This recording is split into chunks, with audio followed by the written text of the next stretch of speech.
To On the Front Line, a podcast and live show for survivors and the leaders who support them.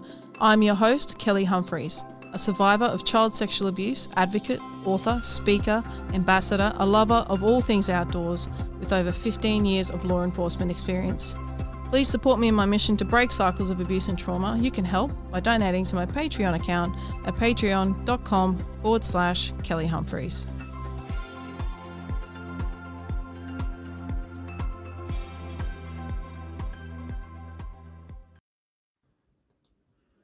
All right, guys. Hello and welcome to Off the Cuff with Kel. I am so excited. We are up to episode number 20, and I have the amazing Jarad Grice from the incredible campaign Your Reference Ain't Relevant. Welcome, Jarad, to Off the Cuff with Kel. Thanks, Kelly. Thanks for having me. No worries, guys. We're going to have an amazing conversation tonight, and I have been following the campaign, not religiously, but I've taken more notice lately because I recognize for myself how much of a big issue this is for me, and how passionately I really believe in what you guys are doing. But we're going to talk about some tough stuff tonight. And so, guys, if you are listening, please be advised that some of the content that we will talk about will possibly be triggering for you. We will talk about child sexual abuse themes. So if you do need support, please head to my website. There are support numbers there at kellyhumphreys.com. So, Jarad, I'm so excited. I'm a little bit bummed that Harry couldn't join us tonight, but I know you guys are working so hard all across Australia to share your message and your campaign, and it must be just exhausting. So I'm so appreciative that you can join me tonight, especially for this live chat that people can, get amongst and, ask some questions and stuff. So yeah, absolutely. And we're bummed Harry can't be here as well, but he's just spent 3 days at a conference in Tasmania. And one of the things I think we're both learning, the more we are in this arena, is just how much we need to take into account our self-care as well. So yeah, 100%. Wasn't something that was wise for him to do tonight. No, and look, you guys are doing such a great job. I would love, and look, you both have such powerful stories. And hopefully, we'll get to have Harry on again at some point so we can have you both. But Jarad, you are an awesome leader and advocate in your own right. And so I just want to acknowledge you and your work and your service and your story. So thank you for being so passionate and powerful with what you're doing. I recognize how difficult it is, firstly, to share as a survivor myself, but particularly as a male. I think you'd be a role model for so many men out there who just haven't had the courage to share their story just yet. So yeah, look, I think I appreciate that. I find it hard to sit there and take compliments. I think that's one of the things about being a survivor. A lot of us don't really know how to take it when someone says something good to us, but I'm getting a lot better at saying thanks and flying away from a compliment. So I really appreciate the call out there and the support and encouragement. It's great. I think particularly as a male, I mean, I work part-time when I'm not architecting, which is not a word. You can make up your own words on here. It's fine. With Samson, which is a support network for male survivors. And, the sharing of your story is so important. And I know for me who, shared my story at 17, initially not deliberately, and we can go into that if you want, but, it kind of came out and then I was encouraged after it came out without me knowing it was coming. With the assistance of some alcohol. Then I sort of told my parents and went from there. But right from 17, and then particularly sort of when I was 21 and I shifted to a new counsellor, I was made aware, particularly by her, just how young I was in terms of talking about it. And I actually, I went along to a Samson 8-week group at age 35. And I was one of the youngest in the group. The next person above me was 5 years older, and above him, I reckon, would have been 10 years older than him. And it really hit home to me. That was the first time. So I'd sort of told my story at 17 to my parents, my family at least, and then increasingly other people. But that was the first time I'd ever sat with other survivors, and to see how much younger I was even though I'd heard that was the case, was a real shock. And I think, so in so many ways in this world, women are worse off than men, and you're more likely to be victims of abuse, of domestic abuse, of childhood abuse, of all things. But when it comes to dealing with emotional things and talking out loud, I think women also have much better networks, much better at friendship, and much better at knowing how to engage with their emotions. And I sort of see the evidence of that in the work I do with men. And I'm fortunate. I grew up with a father who, though he's very British, also, really knew how to talk about stuff and really knew how to show emotion. And so I had a pretty good example of how to approach talking about my stuff, which made it easy. Not easy, but easier. Yeah. Oh, that's good that you at least had some great role models there. I definitely agree from my experience as well that men do definitely struggle to talk more about this. So you're really setting a precedent here for many others to follow. But I do also believe that men's abuse is extremely underreported. And I think there's some new research that's come out that highlights that men almost on par with women with the amount of child sexual abuse that they experience. So the Australian Child Maltreatment Study says 1 in 6 or 1 in 5, and girls is 1 in 3. So it's more prolific than we think, and I think a lot of men don't acknowledge abuse as abuse, and potentially normalize it as like a rite of passage, perhaps, if they're not quite of age and still a little bit underage, but they're trying to be the man, and there's a lot of stigma around that. So you're in your advocacy and what you're doing, I can see how powerful that is to break open that and give men permission to have a voice. So I just think that's fantastic. So I would love, I know you've just touched a little bit on your story, but did you want to share anything else about your experience with our listeners? And then I'd love to talk about the campaign. Yeah, and I guess the campaign's born out of my story, so I'm happy to share about that. And I really value the sharing of stories. And Harry and I often talk about with other survivors who are in the public eye, or the somewhat public eye, that it's really important to know that if you share your story, that doesn't mean doing what we're doing. It doesn't mean doing what you're doing. It doesn't mean a public sharing of your story. But when we talk about sharing your story, that's sharing it with someone, and the important people and the people who can help you. And then some people share more broadly, but I think we're called to do that.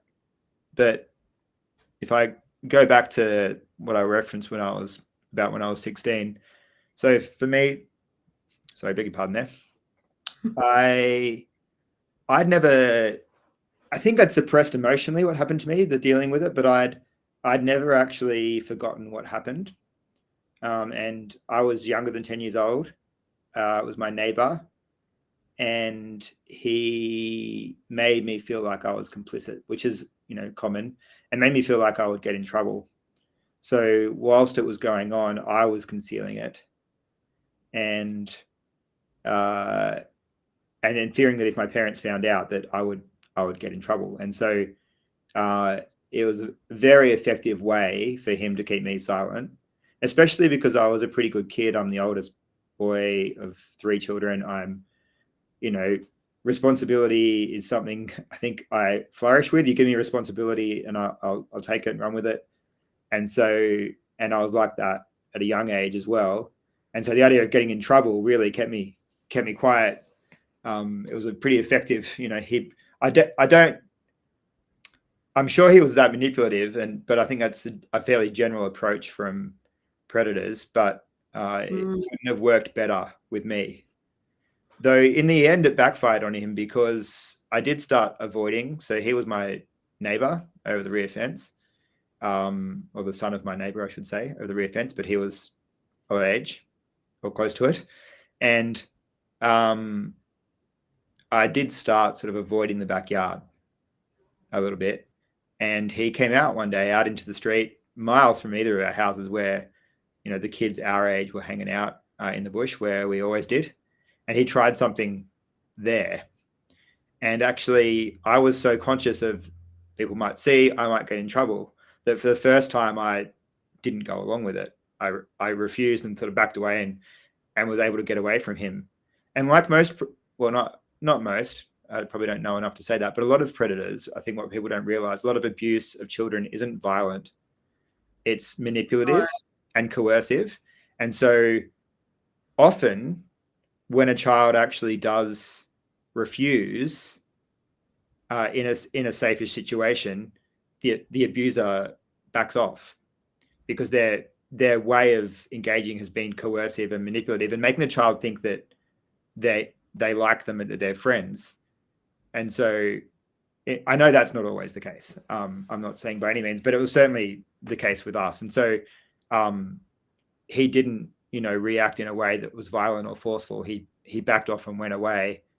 And I guess in some senses, he'd shot himself in the foot by making me think I'd get in trouble. And he didn't realize that. But, it meant that I refused when he tried it on in public. And, memory, especially with trauma, memory is such a fluid thing. It can be hard to nail things down. But for me, I feel like that was the last time it happened. And we did move away when I was 10 years old as well. And so then I was thankfully, without anyone knowing, removed from the dangerous situation, which is very, very fortunate. But I guess I kept that inside and I tried to maintain a facade of everything being okay. And I think sometimes, at least in my experience, when you're a kid and you're taken away from the bad thing, things can be okay for a little while. But as I started sort of entering my teen years, I started to feel more, disgruntled and more upset and wonder what was going on. And around the same time, I started to see in the early 90s, child abuse stuff on the news. And I don't think it had ever been on the news before. I was talking about this on Saturday. I think it's really when it started cropping up. I think I would have noticed even at younger than 10, Dad always had the ABC news on and I would have clicked if that was being talked about. Because I did. I sort of clicked and I remember seeing these stories and thinking, hang on a second, there's something going on here that I need to why is this talking to me? And that was really how I learned I was the victim. That I wasn't complicit and that and I think that sat with me. Like I realized that I hadn't agreed to it. I'd just gone along with it because I didn't have a choice. I was sort of an adult was telling me to do. And so that sat for the next few years. And I think, on a personal, very inside level, I was getting increasingly unsettled and upset, but I wasn't even connected with that myself. So whilst I knew and I'd never forgotten what happened to me, I wasn't connected to the effect that it was having on me or really conscious of it. And it was, I think one thing I'll say about my experience of trauma, at least, is that it's taken, and even still to this day, when something bad happens to me, it often takes a long time to distill. Like I process for a long, long time.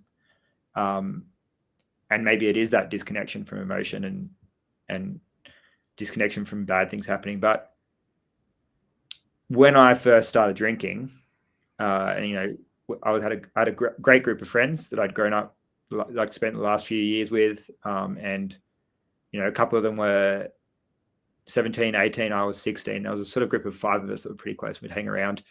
Actually, three were my age and 2 were the older siblings.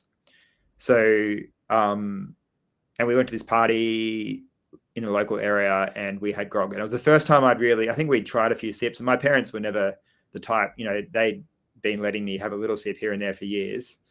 But obviously carefully and, not my own drink.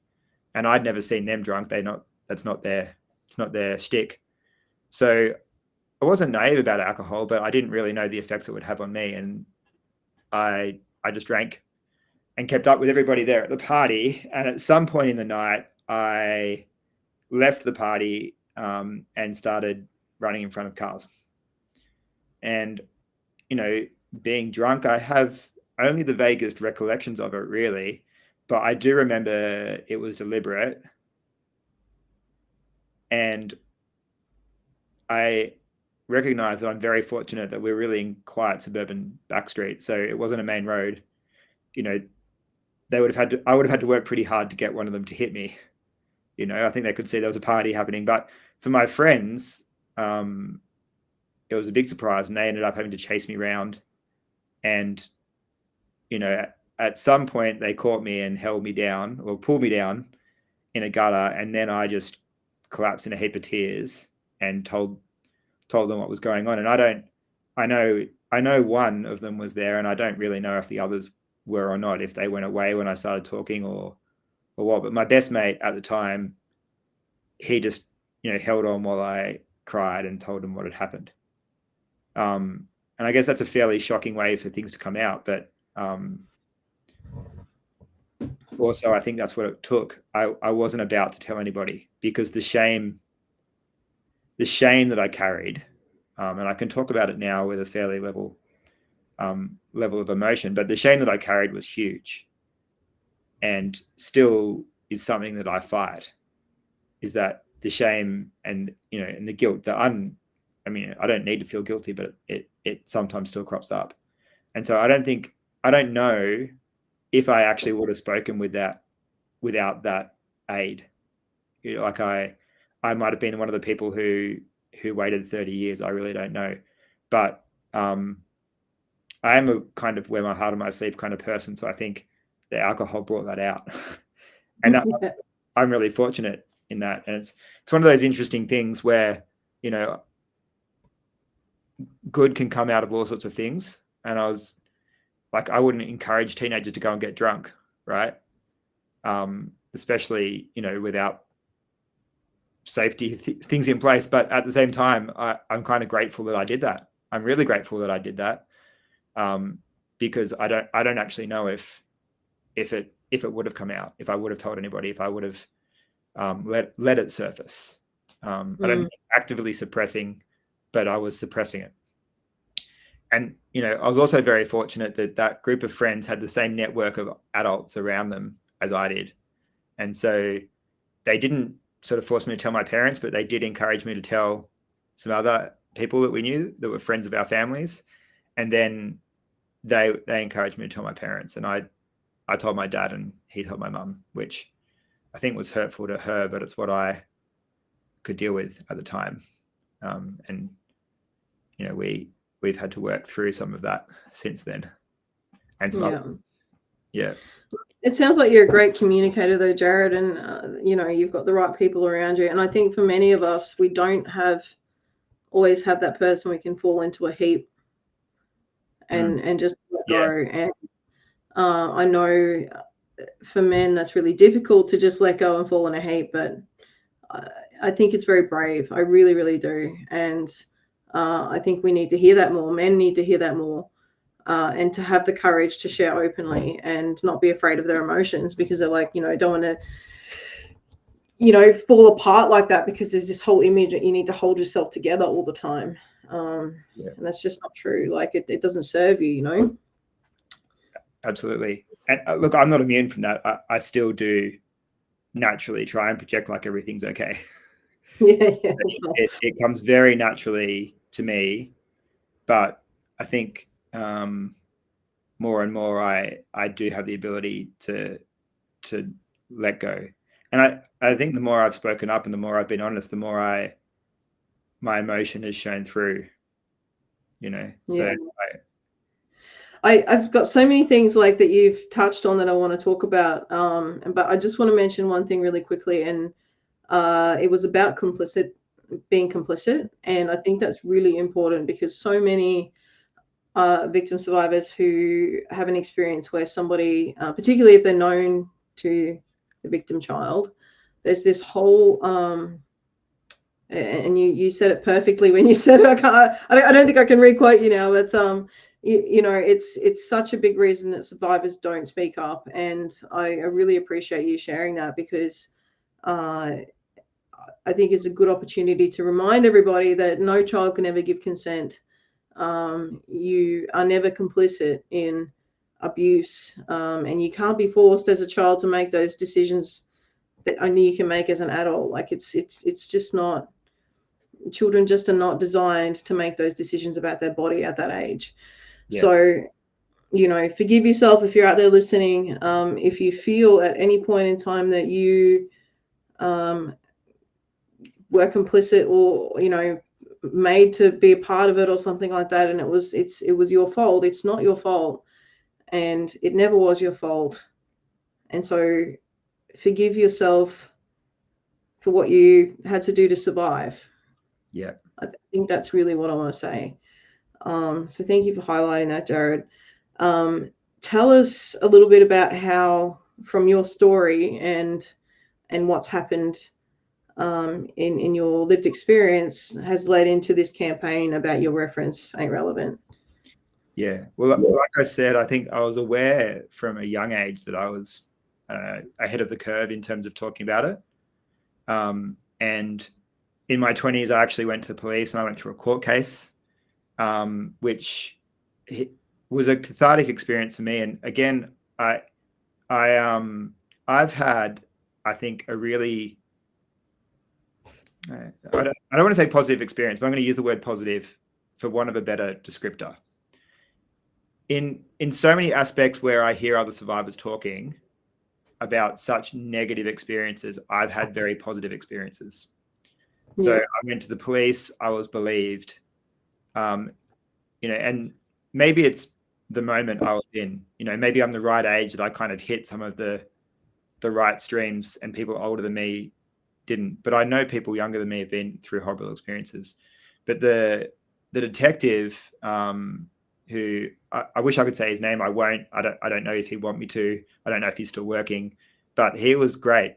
There were two detectives I dealt with originally, but then one who was the one who took all my statements over a fair amount of time, and who was kind of the lead on my case. And because it was a historic case, it took 5 years to get from my first report to the courtroom.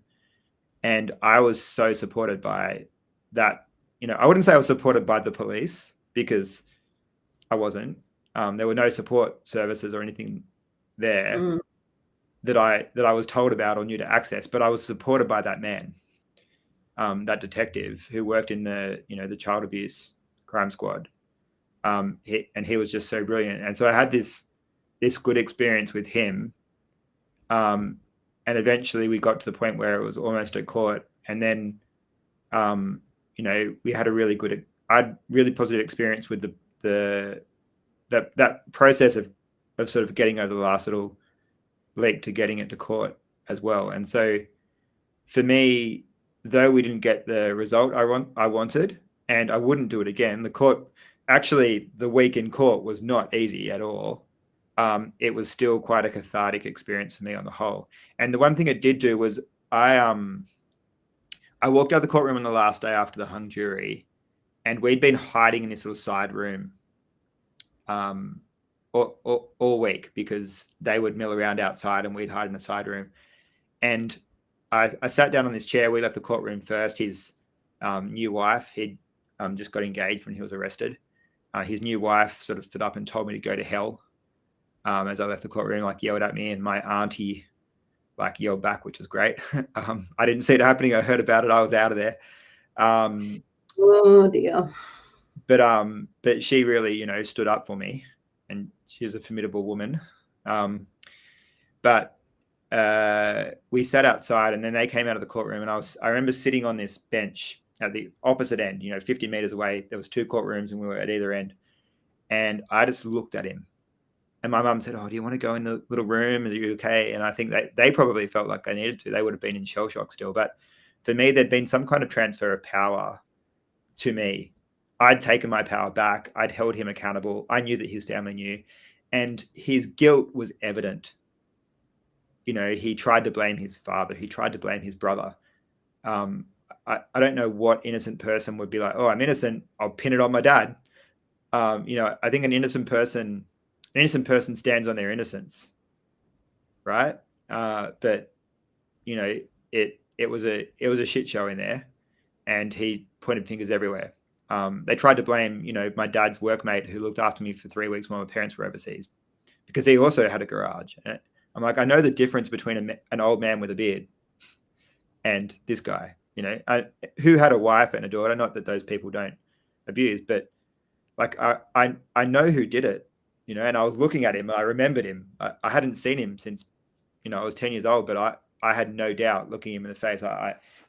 It was amazing how I could recognize him, and he'd aged 17 years, but I knew who it was. And in the end, they went into the little room up there, and because I refused to budge, I just stared them down. And I love it. Yeah. So that put me in a position where I did feel like I needed to do more. I didn't really know what. And it wasn't until I slowly started telling people I knew, and I guess my circle of support grew. I'd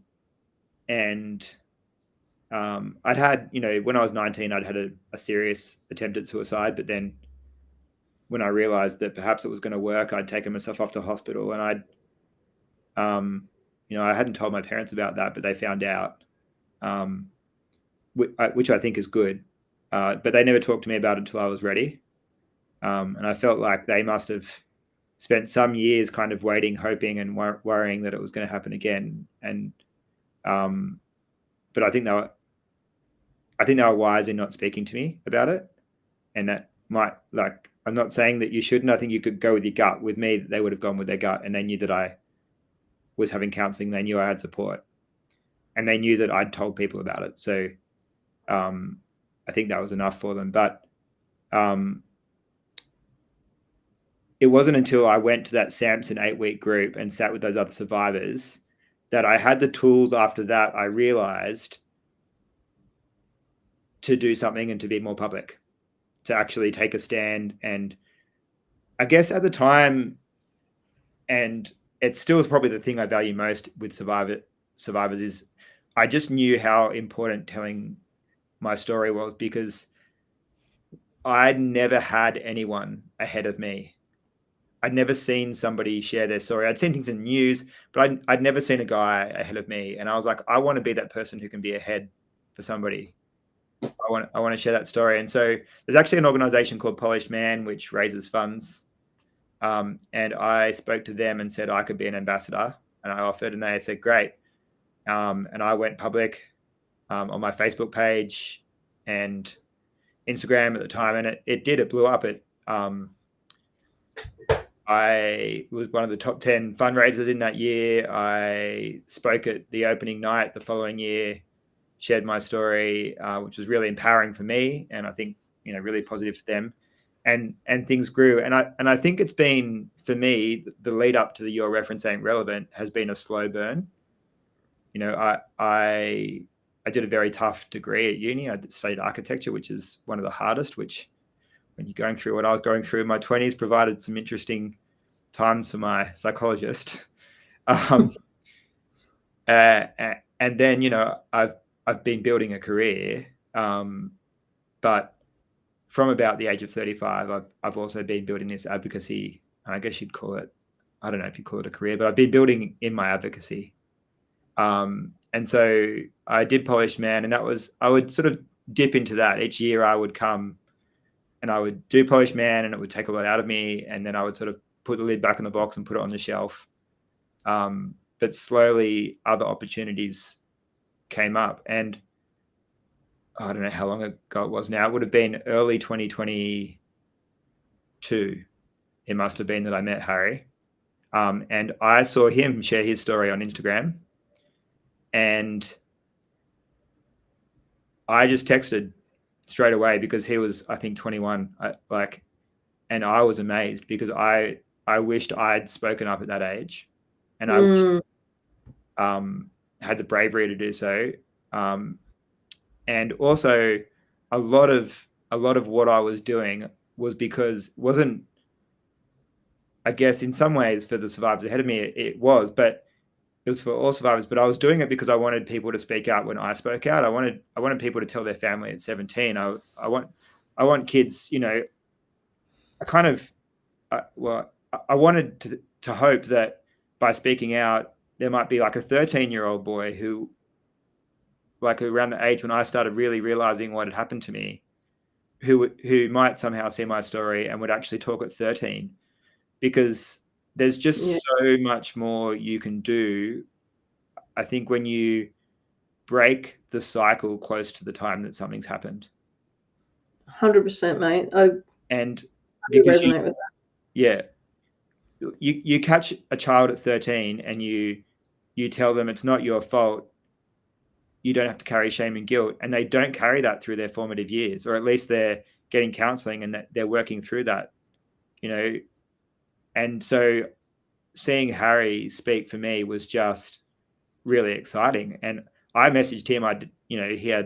He'd blown up on Instagram. I never expected to get a response from Harry, but he's a pretty like in tune and down to earth guy, and he responded. And then we just hit it off, you know. And he's almost half my age at the moment. He won't, you know, 10 years time will be a lot closer, weirdly. But yeah, we eventually got to the point where we met up for a drink, and we just talked nonstop for hours. And I think we hit it off, and eventually I think it was about May this year, we launched the Your Reference Ain't Relevant campaign, but that was off the back of a few conversations at the pub. And Harry, being the go-getter that he is, we had one conversation about it, and the next time we spoke, he's like, well, I've spoken to a lawyer and I've sussed this out and I've done that and I think this. And I was like, whoa, right. And I had to make a decision. And we sort of, I guess, formed then. And that's kind of how I met him and how Your Reference Ain't Relevant started. It's been a really great experience, but also very intense. So I went from sort of dipping in and out every year and doing the occasional speaking engagement. I'd done a podcast with Samson by that point, and they were talking about the peer support line, which I work on now, but it hadn't happened yet. And actually, the peer support line started late 2022.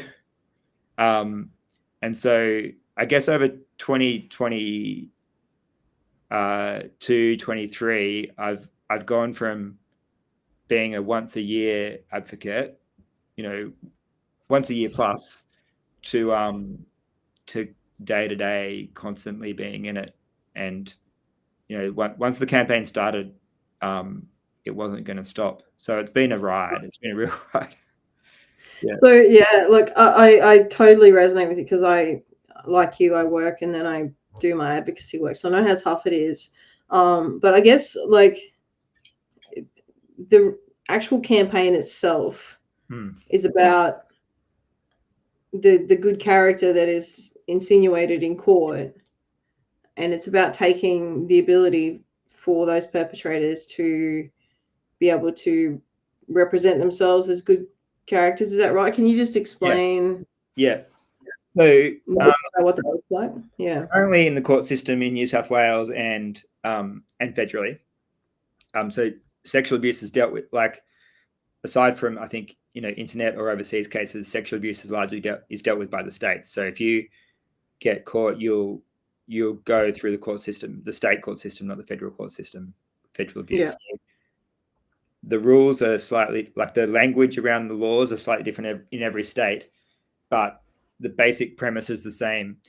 Following the Royal Commission into institutional abuse, there were laws instated in each state, except I think for Western Australia, which might not have any around this, that said that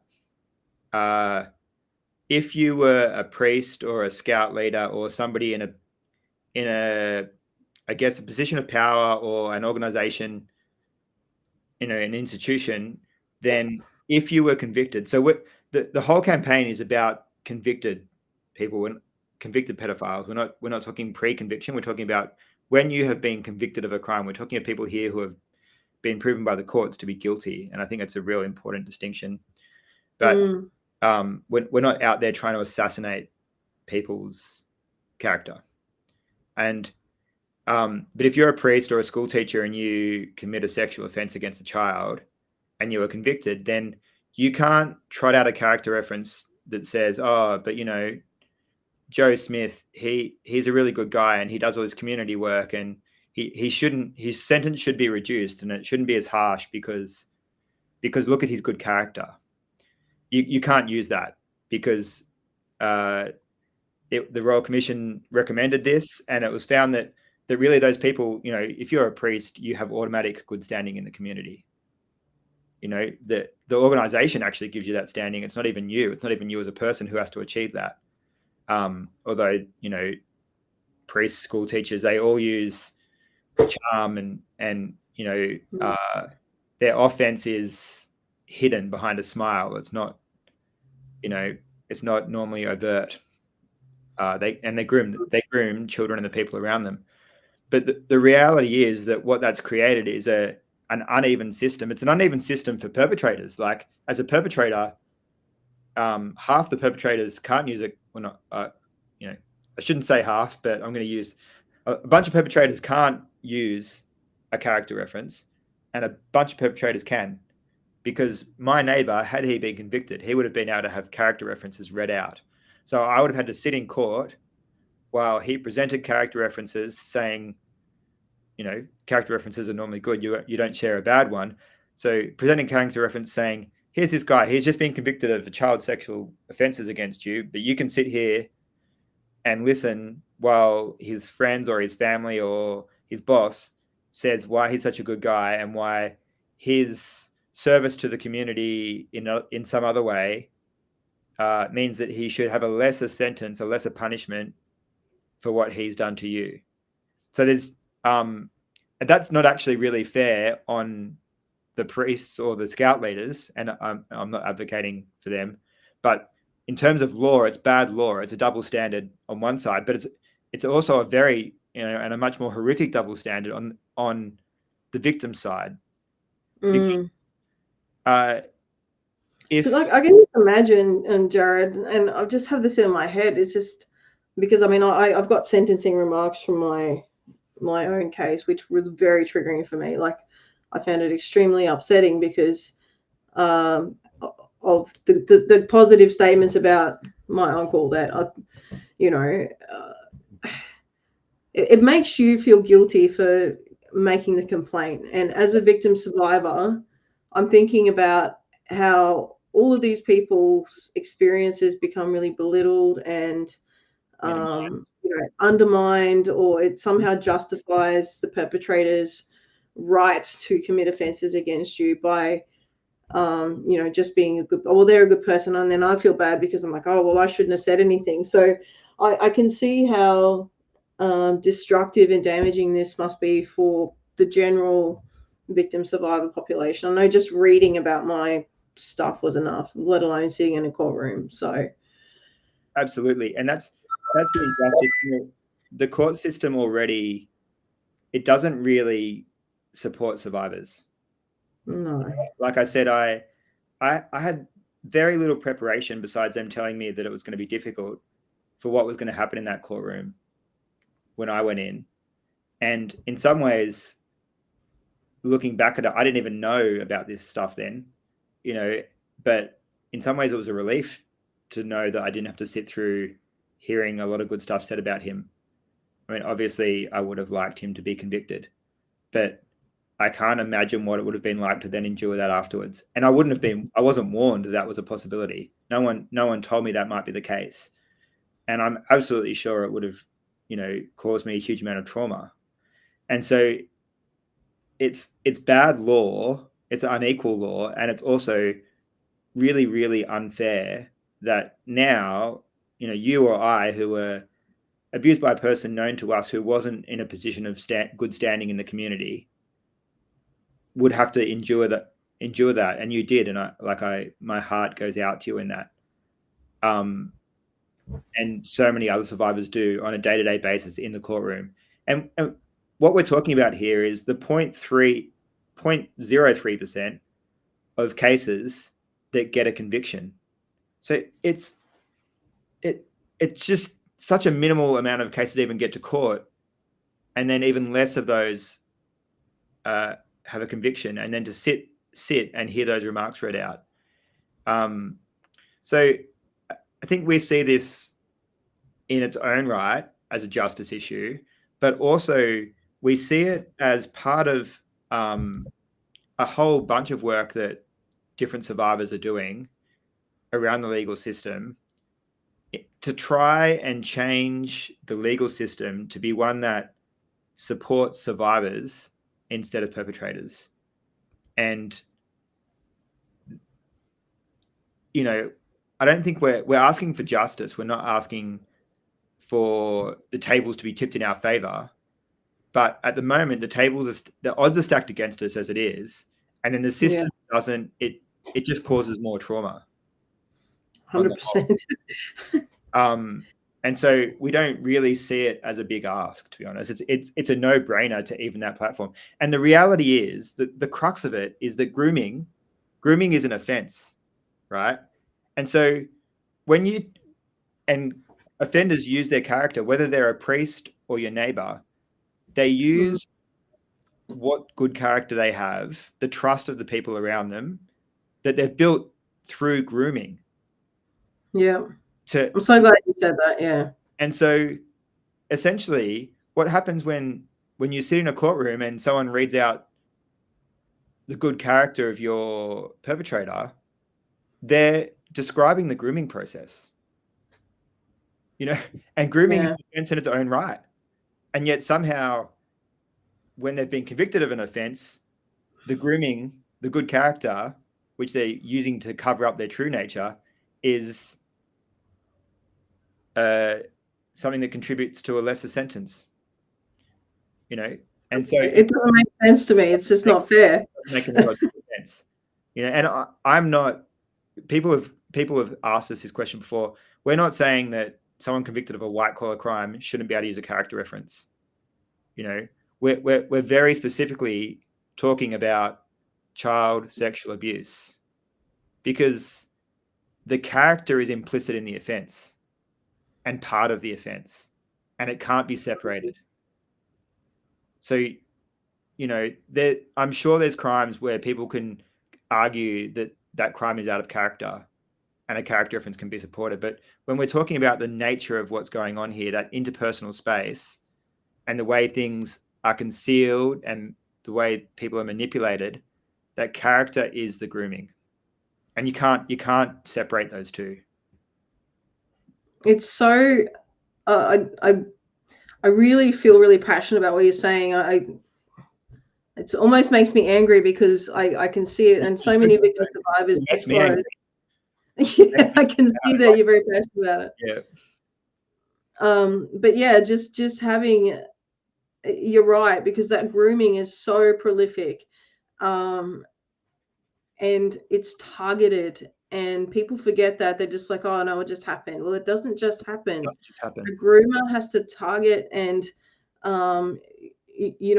make a plan around this offending to cover it up and to continue this offending in a way that is exactly what you're describing. And using their good character and their standing in the community to make it seem like nothing's happening. Like and I know obviously through my 16 years as a police officer, there's not much I haven't seen, and also working now with the Alex Lab and digging really deep into online abusing and how people groom online. It's still, the contact offending is still so prolific, and it's that grooming is so strong, and it can happen within minutes or it can happen over a really long period of time, but it is always targeted. Yeah. It's always targeted. So you're so right in the fact that those two things can't be separated. So, and it's not just the child who's groomed, it's the people around them. My mother had to trust my perpetrator. In fact, I didn't have to in some ways, like I could rely on her trust, and that's not leveling anything at my mother. it's the case for anyone who's left their child in the care of somebody. They trusted them. Yeah. I had a friend who messaged me after I shared about is it Paul Frost, the swimming coach recently, who was convicted in New South Wales. I might be getting his name wrong. I'm not great with names. Try to forget the ones of pedophiles, but he was convicted and sentenced for 32 years, which is incredible. But that was for 43 offences against 11 children. So, Wow. like less than 3 years per child and less than 1 year per offence. So when you put it that way, 32 years doesn't seem that long. But for a child sexual abuse sentence, Forever. pretty large. But there's two things from that case. So one, John Fink, who's part owner of a chain of, like, not chain, but a number of very big, including my favorite restaurant in Sydney, been along at the Opera House, which I haven't eaten at, and I never will now. Key, Fire Door in Surrey Hills, which is my favorite restaurant, which until he doesn't own it, I won't go back to, because I can't. He wrote this man, this pedophile, who'd been convicted, a character reference calling him a champion of children. Wow. On the flip side of that, one of my friends, texted me and said, that man was my son's teacher at school. And I would go to him I was a single parent. I would go to him for advice, for support. He helped my son. He actually helped with a diagnosis. And I look at that now and I think, what was his interest? Yeah. And the son was the right age, and what a betrayal, though. Like that's grooming right there, Yeah. And they were both groomed, both of them. And then you've got this guy, this other upstanding community member, calling him a champion of young people. I mean, my gosh, so blind. And if you are seeing this in Sydney, find out the restaurants that John Fink's group have holdings in and don't go there. I think that's one way you can fight on your feet, talk with your feet. Love it. Yeah. Man. It makes me so angry because there's nothing good about someone who continues to offend against children. It's just as simple as that. And I believe every moment that you're going to go and offend against someone, you have a choice at that point in time. Like, am I going to do this or not? I know it's not right, but I can't help myself. It just pisses me off. I just get so frustrated because, it's so prolific. I don't know. I don't want to start getting but I share with detectives all the time. It's survivors' perspectives for detectives, I call it. And I share parts of my sentencing remarks with them. And to me, there's things like early pleas of guilty to reduce sentencing in terms of any offences, but particularly child sex. I don't care if you've done it, you've done it, right? If you're going to plead guilty early, well, great that you've saved the court's time, but you shouldn't be getting a reduced sentence because you've decided that you can't afford the long drawn out process. So, hey, it doesn't make you a better person because you plead guilty early. You've still committed the crime. So all these things I've been reading through, and it's been this was in the year 2000. It's been that many years, and I still haven't fully gone through it and acknowledged the remarks, but it is so destructive. And every single time I read it, I get so angry because I'm like, how can it possibly be that they can say all these things and him have this reduced sentence because of it? Because you've got a family, you get off early. You get off. I mean, you've got children. You've got children. Oh, great. So you can go home to it. It just doesn't make sense to me. So I think you've started at a great place, and I hope there's more that can come from this in terms of holding perpetrators fully accountable for their crimes. Yeah, so do we. Yeah. I know you're in Queensland, and we haven't got there yet, but the goal is national. And the attorneys general do meet in a federal cabinet, a federal meeting of attorneys general, and Shane Rattenbury from the ACT has you know, I don't think it's on the agenda for the next meeting, but he's keen to have that on the agenda. So, you know, we're hoping that maybe the fight for the other states isn't going to have to be one by one. You know, like we're ready to pick a state off one by one by one. You know, and we've launched in New South Wales, we've launched in the ACT. You know, we're trying to work out where we'd go next. Queensland, I'm here. And it may well be. We've already started having conversations with Northern Territory as well. But you know, hopefully we hop, skip, and jump over that, because if the attorneys general can get on the same page at a federal level, then they may all choose to implement these changes.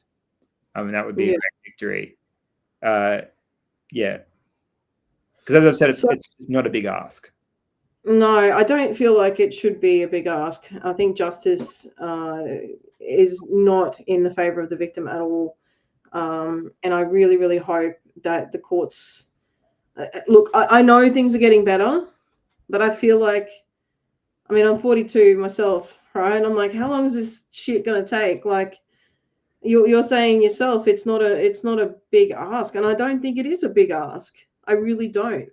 No. And so it bothers me, particularly now that I'm doing research work and I'm looking at the research going, hang on a minute, all this stuff has already been found out. Like, why hasn't this changed already? So I get really angry. Like, I spend my days like reading, going, what the fuck? Like, what's going on with this? Like, why is this not changed? Yeah. So, you know, it is slow, but I'd like to think that we are getting better and the courts are getting better and processes are more victim-centric and survivor-informed. So there is hope, even though, you know, it is difficult. But Jarad and for Harry, I know he's listening. Thank you for your pursuit for survivors on behalf of all survivors, what you're doing. And I'm sure there's going to be a lot of people get behind you. And when you come to Queensland, I'm right here. Yeah. Happy to fight with you. Yeah. So, yeah, but how can people get behind the campaign or find out more about it? What can they do to follow you guys? Yeah, so I mean, we're pretty grassroots. Like I said, it started in the pub, and really, it's just Harry and I. We're not an organisation. We're two guys who have jobs to support ourselves. And to be honest, we don't even have a web page. We were talking about this earlier. So the best way you can follow along is to follow me, and my name's right in front of you there on the screen on Instagram, or to follow Harrison James on Instagram. And if you look up Your Reference Ain't Relevant, you'll come across us pretty easily. And that's the best way to stay abreast of everything. We do most of our sort of information letting there, and we, I guess, have talked about some more formal stuff, but TBC, yet to be developed. And so best way is Instagram at the moment. Yeah, you know, I think you guys, like, you've really hit the nail on the head. And I think for many victims and survivors, you've brought something out that I think a lot of us think about but feel completely helpless to do anything about. Like the whole, like you've spoken about it tonight, the whole complicitness, the grooming stuff, and it being used as a public facing, you know, whole system that sits around an offender, particularly during the justice process. And it's so unfair that most of us just can't and don't have the courage to go back there when we feel like that justice hasn't been served, if that makes sense.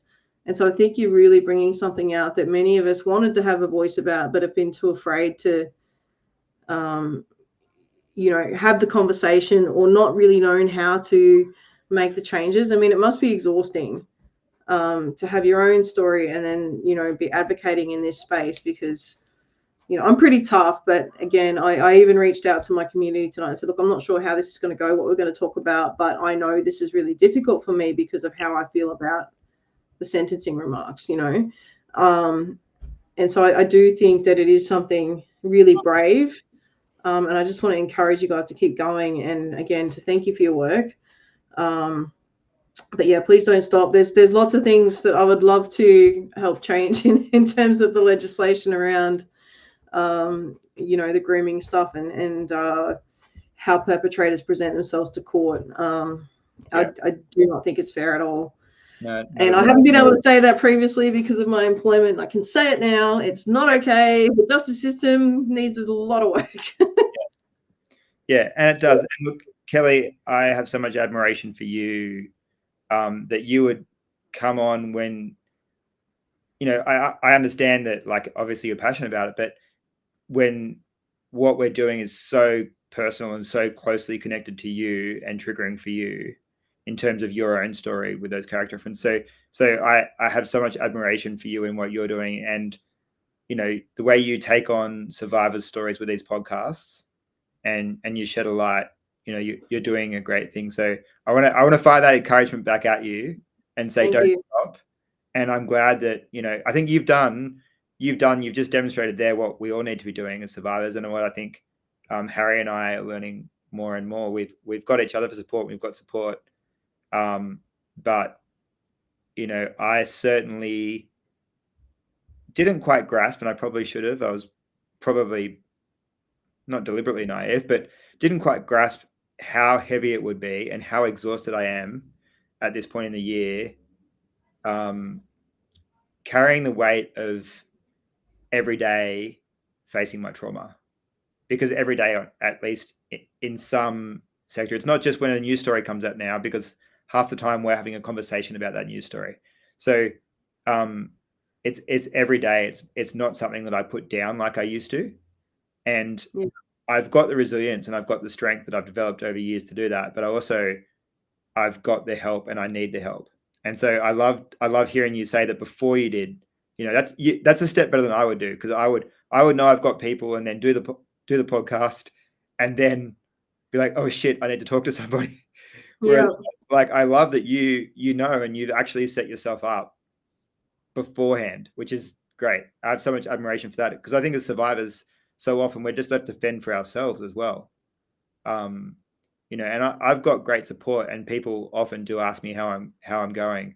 And actually today I didn't play Wordle. Now this sounds really strange, but I've got two mates who I play Wordle with every day, every morning, and we've done it since COVID, and it's a good way for us to stay connected. Really, we have a little conversation, we play the game every day, and it's really nice.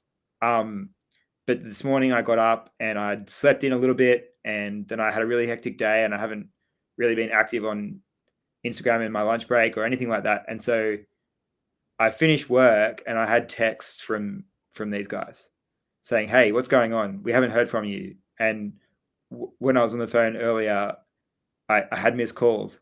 And it's, that kind of support that survivors need. And they're aware of what I'm doing. And perhaps more aware than me in some ways of how that might be affecting me, because it was really beautiful to see that. And that if they're watching this, they know who they are. And I really appreciate that.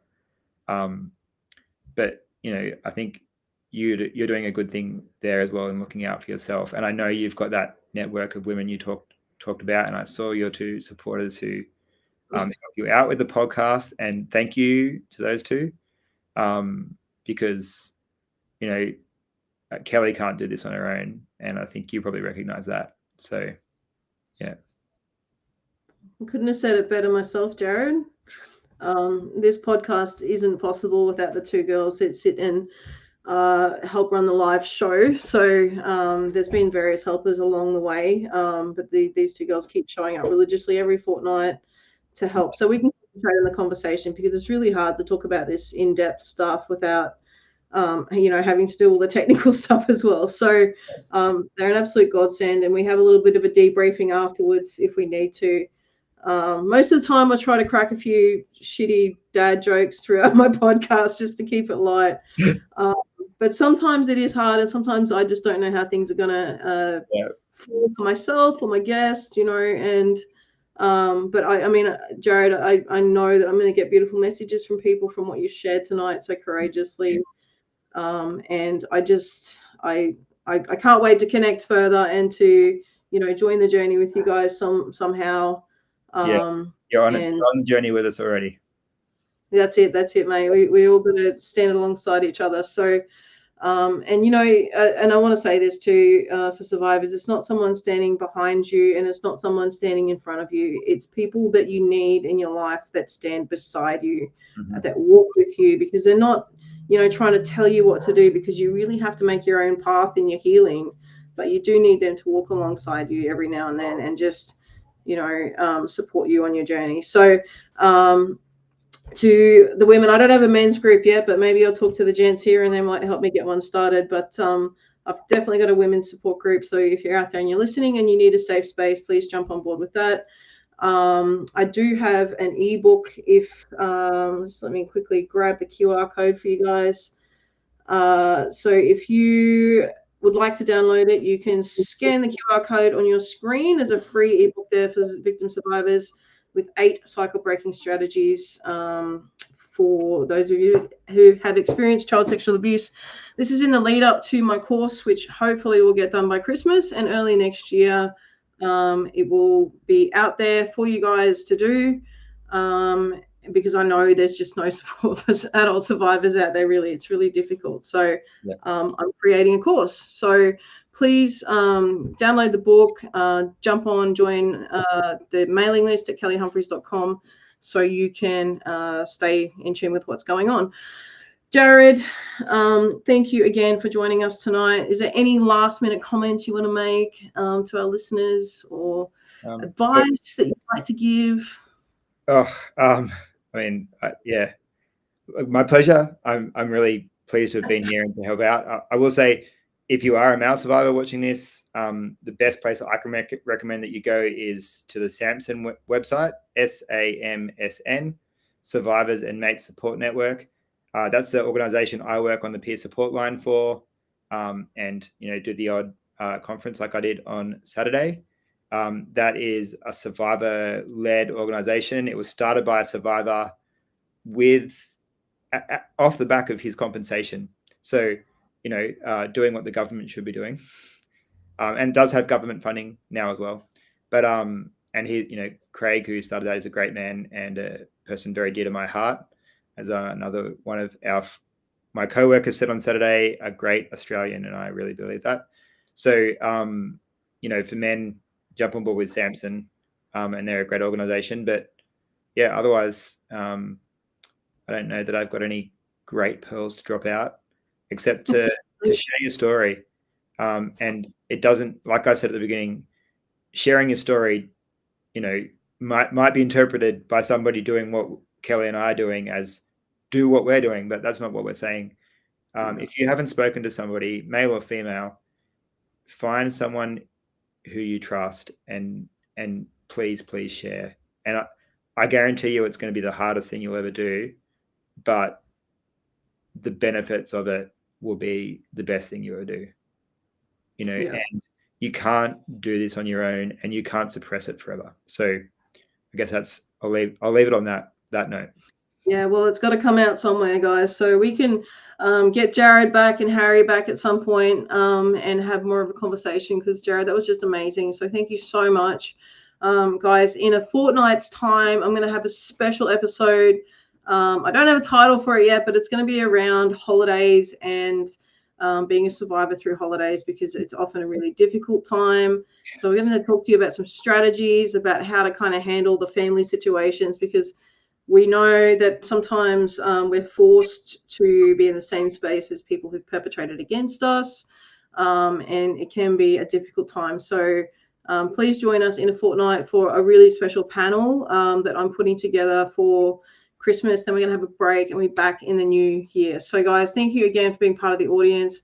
Appreciate your support. Jarad, thank you. And guys, we'll see you again soon.